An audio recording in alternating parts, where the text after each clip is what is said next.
My name is Hernan with Granville Homes, and I'm here to show you how to shut off the water to your sink or toilet at the angle stop.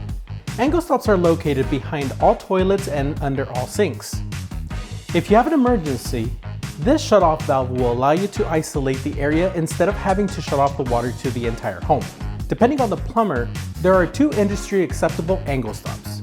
One is the turn angle stop, and the other is a push and pull angle stop.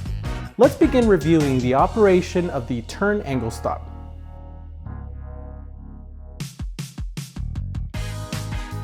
If you look behind your toilet under your sink, you will notice a silver knob operating both hot and cold water.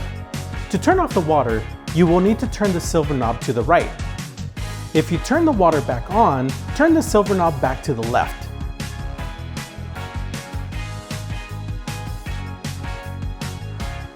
If you look behind your toilet or under your sink, you will notice a white device operating both hot and cold water. To turn off the water, you will need to pull the white knob towards you. Please note, this may require a little force. To turn the water back on, push the white knob back into place. If you have any further questions, please contact our customer care team.